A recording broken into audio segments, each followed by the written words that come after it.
Мындан 1000 жыл мурун 9-10 кылымда улуу кыргыз каганаты өкүм сүрүп турган. Ошол кездеги кыргыздар бүгүн Алтайда, Алатоодо гана жашабастан Евразиянын бардык булуң буштарында жашап келе жатышат. Литвалык татарлар, польшалык татарлар деген эл бар, калк бар. Акыркы генетикалык иликтөөлөрдүн жыйынтыктары алар мындан 1000 жыл мурунку кыргыздардын урпактары экендигин далилдеди.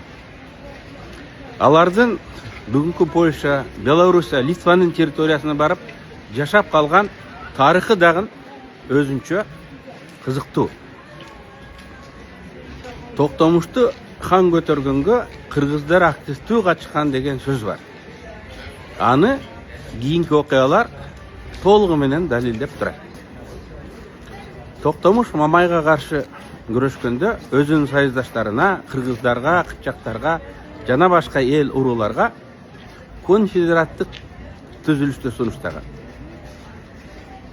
Конфедераттык сунуштук бул тең ата башкаруу системасы. Ар бир эл, ар бир уруу өз алдынчалык ээ болуп, кеңешип иш алып барышат.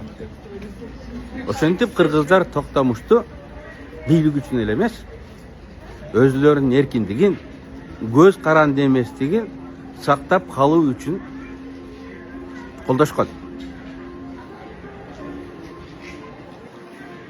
Мамайды Кырымга чейин кууп барышкан.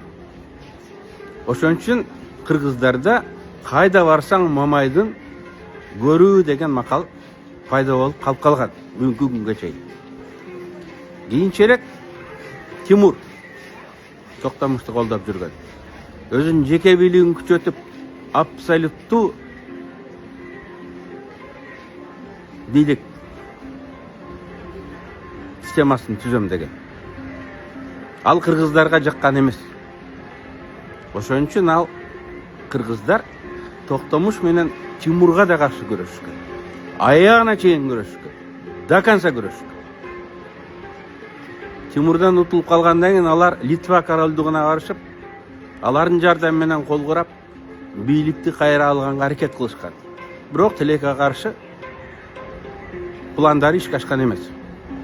Ошондон улам кыргыз аристократиясынын, аскер жана саясий элитасынын бир бөлүгү Токтомуш менен Литва королдугунда калып жашап калышкан. Мен эмне үчүн Токтомуштун сарайынын аскердик саясий негизин кыргыздар түзгөн деп айтып атам. Токтомуштун ишенген адамдары ошол болуп атса. Тимур деген дүйнөнү титиреткен хан менен аягына чейин коркпостон тартынбай күрөшүп атышса кыргыздар. Анан ошол Токтомуш менен кошо Литванын территориясында ошол кездеги бүгүнкү Польшанын территориясына чейин барып ошол жакта калып атышса. Анан алар негизин түзбөгөндө ким негизин түзөт?